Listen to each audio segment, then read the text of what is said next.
জগতে আর কেউ রইল না। ছোট্ট গোপীরা যখন থেকে তার জ্ঞান হয়েছে তখন থেকে দেশে মাতৃহারা হয়ে গেছে। আজ প্রভুর চরণে আচার কে বলে দয়াবান, বলো প্রভু বলো। ডাকি আমি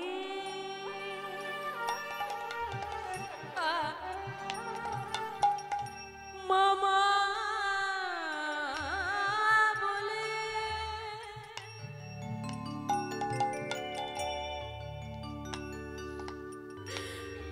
মাঝে আমার নয়না খুলে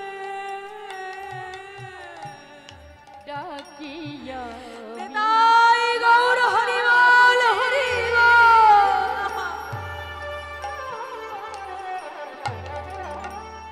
মাঝে আমার নয়না খুলে হারিয়ে গেছে মাঝে আমার হারিয়ে গেছে গোপীনা।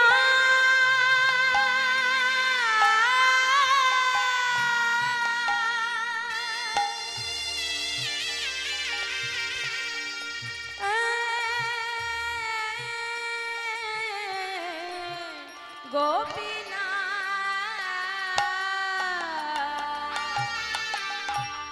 হারিয়ে গেছে মাঝে আমার, হারিয়ে গেছে মাঝে আমার, আমি খুঁজে পেলাম না। বলো কোথায় আমার মা, বলে দা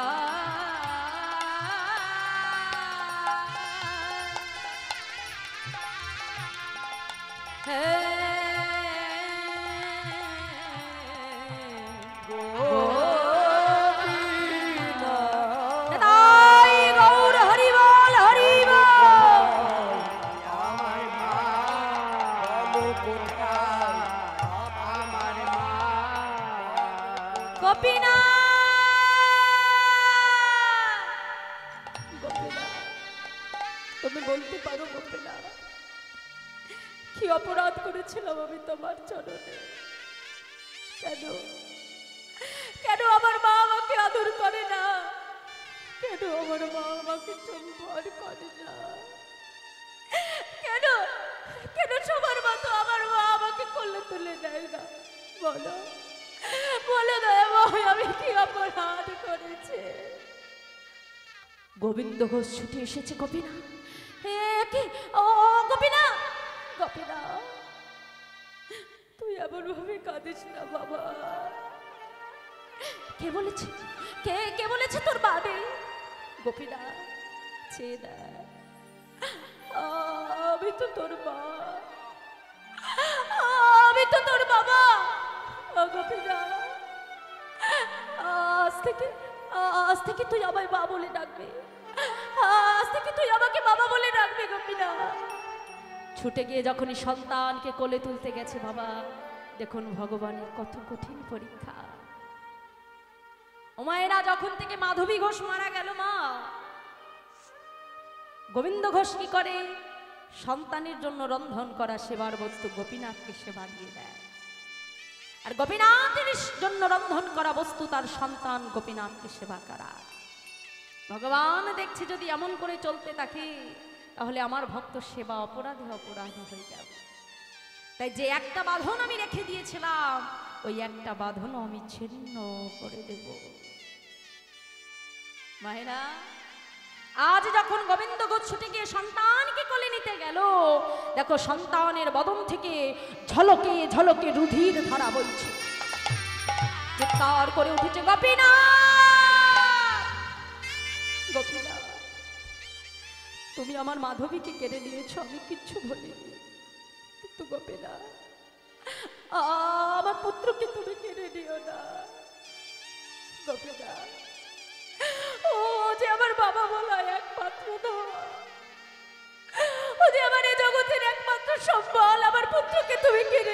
গোপীরা, আমার পুত্রকে তুমি কেড়ে নিও না। সন্তানকে কোলে তুলে আজ গোবিন্দ ঘোষ গোপীনাথের সামনে কাঁদে আর বলে, প্রভু কেড়ে নিও না,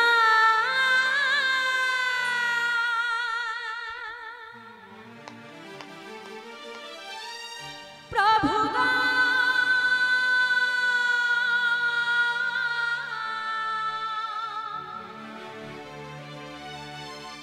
কেড়ে নিও না,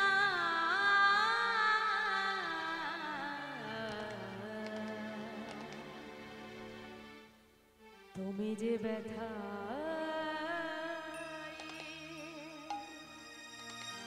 আমার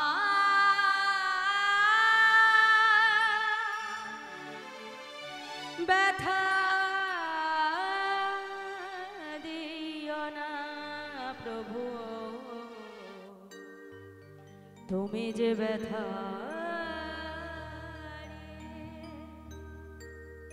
আমার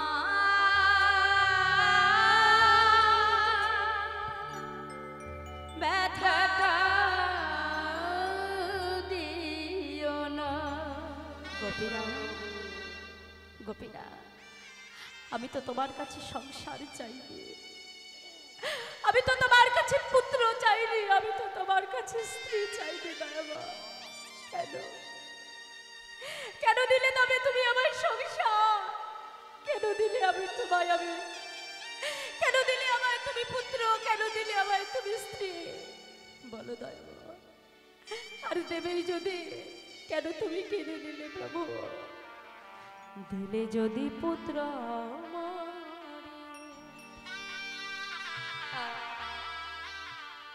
তবে কেড়ে কেন নিতে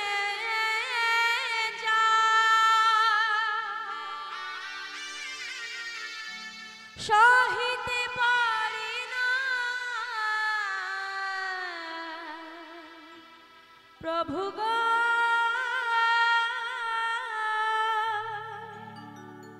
তবে কেন এত দুঃখ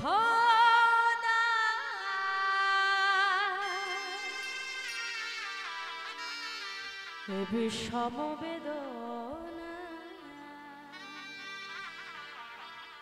আমি আর সহিতে পারি না প্রভু গো,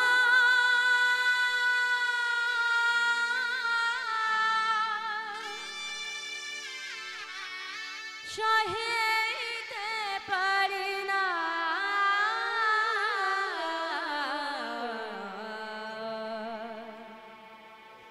তুমি যে ব্যথা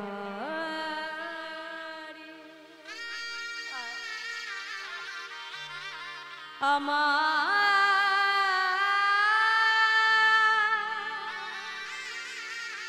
ব্যথা দিও না। গোপীনা, গোপীনা, ও গোপীনা, গোপীনা, একবার একবার আমার বাবা বলে ডাক। গোপীনা, তুই তো প্রতিদিন আমার কাছে এসে ক্রন্দন করে আমাকে বলিস বাবা, ও বাবা গগনে যে কত বেলা হয়েছে, তুমি এখনো রন্ধন করোনি, আমার যে বড় ক্ষুধা লেগেছে বাবা। গোপীনা, আজকে কত বেলা হয়ে গেল, আজকে কত বেলা হয়ে গেল গোপীনা, একবার তো আমায় বাবা বলে ডাকলি না। ডাক না, ডাক না, ডাক না গোপীনা, একবার একবার আমায় বাবা বলে ডাক।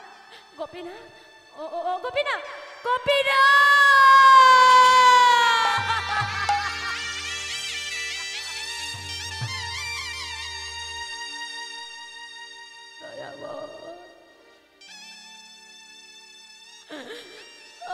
তুমি আমার পুত্রকেও কেড়ে নিলে প্রভু। বেশ বেশ প্রভু, আমিও দেখতে চাই, আমিও দেখতে চাই তুমি আর কত আমায় কাঁদাতে পারো। আমিও দেখতে চাই, আমিও দেখতে চাই তুমি আর কত আমার পরীক্ষা নিতে পারো দয়াবান। শুনে রাখো গোপীনা, আজ থেকে এই গোবিন্দ ঘোষ তোমার সেবা পূজা করবে না। আজ থেকে এই গোবিন্দ ঘোষ আর তোমাকে ডাকবে না দয়াবান। না না না না না, তুমি এটা মনে করো না, আজ থেকে যেমন গোবিন্দ ঘোষ অনাহারে থাকবে, আজ থেকে গোপীনাথ অনাহারে থাকবে। আমিও দেখতে চাই, আমিও দেখতে চাই তুমি আর কত আমার চোখের জল সইতে পারো। আমিও দেখতে চাই তুমি আর কত আমার পরীক্ষা নিতে পারো। বাবা, গোবিন্দ ঘোষ প্রতিদিন কি করে? কোনো সেবা নাই, পূজা নাই, রন্ধন নাই, কিচ্ছু না, শুধু মন্দিরে শুয়ে শুয়ে কাঁদে আর ডাকে গোপীনা, ও গোপীনা কই, একবার একবার তোমায় বাবা বলে ডাকলি না, ডাক না, ডাক না গোপীনা। কতদিন কতদিন আমি তোর মুখে বাবা বলা ডাক শুনে, ডাক বাবা, একবার আমাকে বাবা বলে ডাক গোপীনা। ভক্তের এহেন দশা দেখে ভগবান আর থাকতে পারল না বাবা। একদিন, দুদিন, 3 দিন হয়ে যায়, ভগবান আজকে ভক্তির দশা সইতে না পেরে নিজে আজকে পুত্র হয়ে পিতার শিহরে এসে ডাক দিয়েছে, বাবা বাবা। কে কে ডাকছে আমায় বাবা বলে? না, আমি কারোর বাবা নই, আমি কারোর বাবা নই, আমাকে কেউ বাবা বলে ডাকবে না। বাবা, এ জগতে কোনো পিতার যদি 2 সন্তান থাকে, তার ভেতরে কোনো পিতা যদি 1 সন্তানকে হারিয়ে ফেলে, ও বাবা, আর 1 সন্তানকে কি কখনো অনাহারে রেখে দেয়? বাবা, কি বললি তুমি? আমাকে পিতা বললে? তুমি জানো এ জগতে একজন সন্তানের তার পিতার প্রতি কি কর্তব্য থাকে? জানি বাবা, জানো, জানো তুমি? আচ্ছা আচ্ছা, আমার জন্য তুমি শেষের দিনে ধরা পড়বে? পড়বো বাবা। আমার জন্য তুমি কাছা পড়বে? পড়বো বাবা। আমার জন্য তুমি অভ্যেসী অন্ন খাবে? খাবো বাবা। আমার জন্য তুমি পিণ্ড দান করবে? করবো বাবা। শুধু একদিন নয়, যতদিন পৃথিবীতে চন্দ্র সূর্য উদয় হবে, আমি তোমার পুত্র হয়ে তোমার পিণ্ড দান করবো বাবা।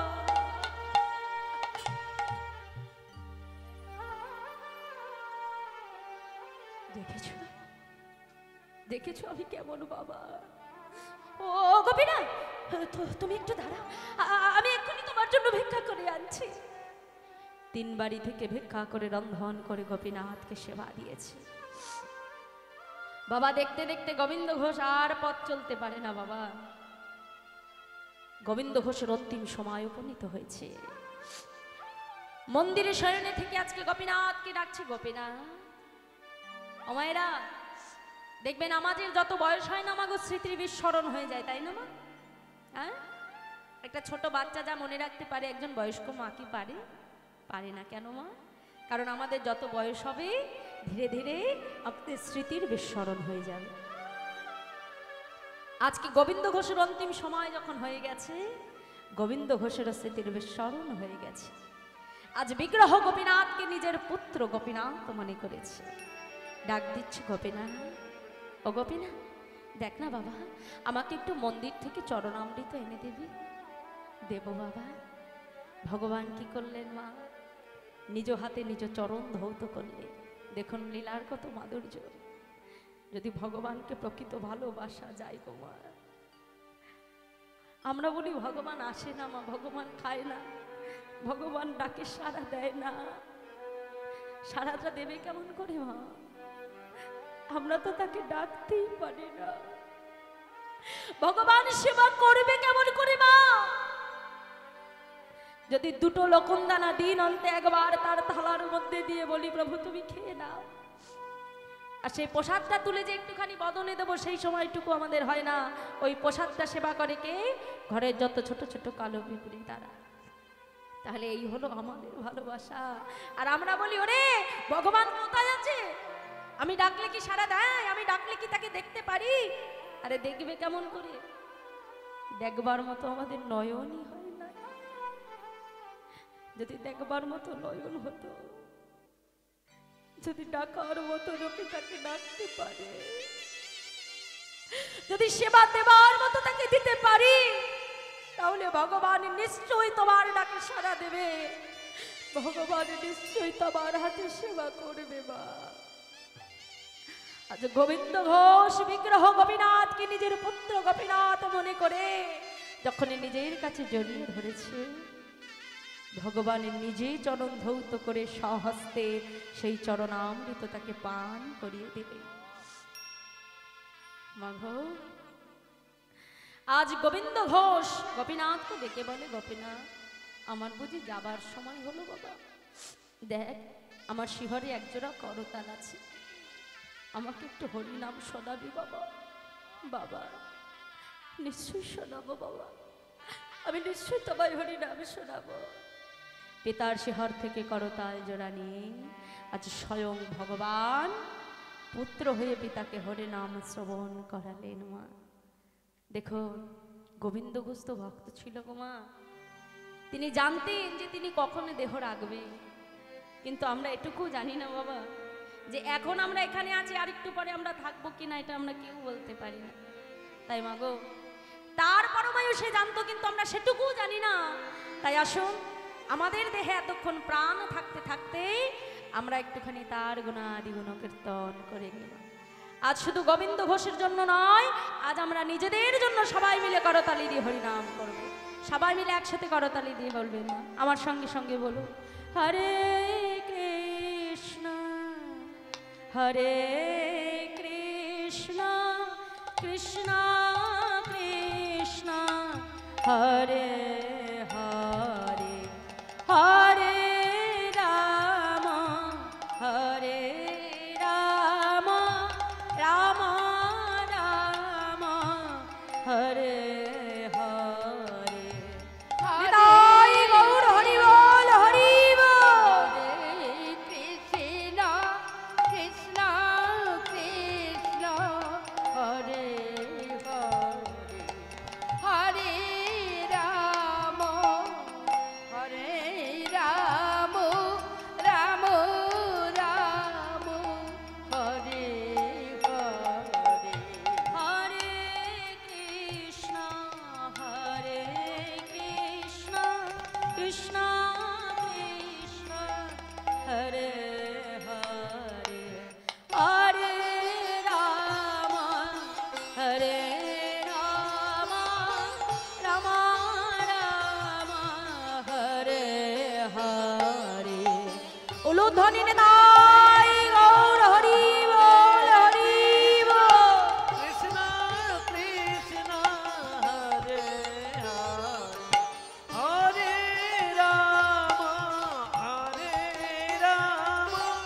রাম রাম হরে হরে।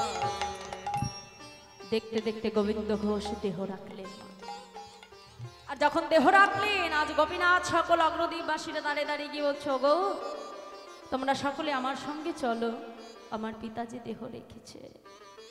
আমার সকল অগ্রদ্বীপবাসী এসে ধরাধরি করে গোবিন্দ ঘোষের অন্তিম ক্রিয়া করলে। আর ওদিকে মন্দিরের পূজা তো আর বন্ধ থাকে না গো মা। দ্বিতীয় একজন পূজারী যখন মন্দিরের সম্মুখে এসেছে, দেখছে দরজাখানি বন্ধ। অপেক্ষা করতে করতে দরজার বাইরেই পূজারী ঘুমিয়ে পড়েছে।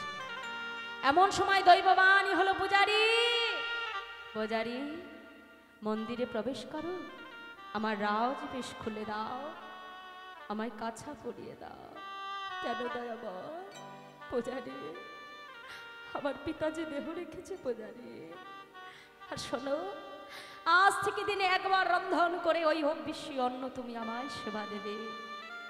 আর আজ থেকে 1 মাস পর মধু কৃষ্ণ ত্রয়োদশী তিথিতে সকল অগ্রদীপবাসীকে তুমি জানিয়ে দিও যে আমি নিজে সেদিন আমার পিতার জন্য পিণ্ড দান করব।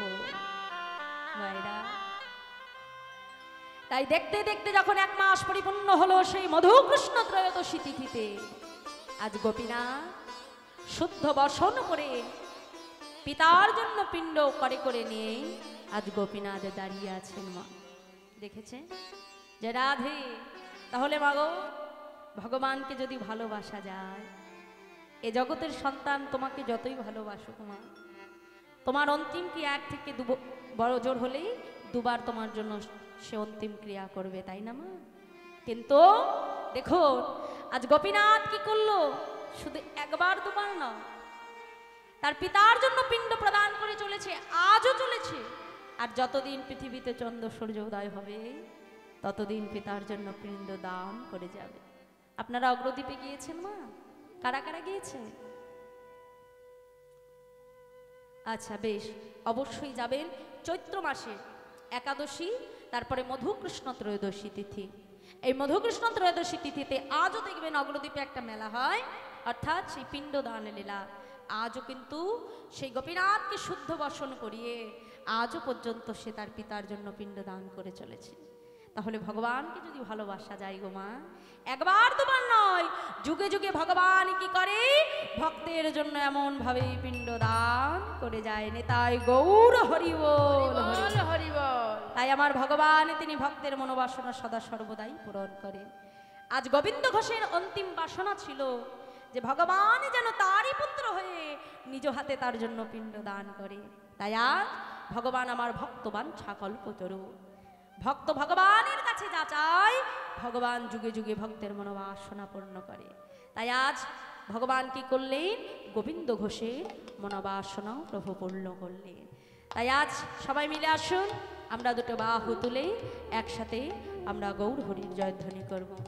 তাহলে মায়েরা বোঝা গেল তো যে ভগবান ভক্তকে কত কঠিন পরীক্ষা করে।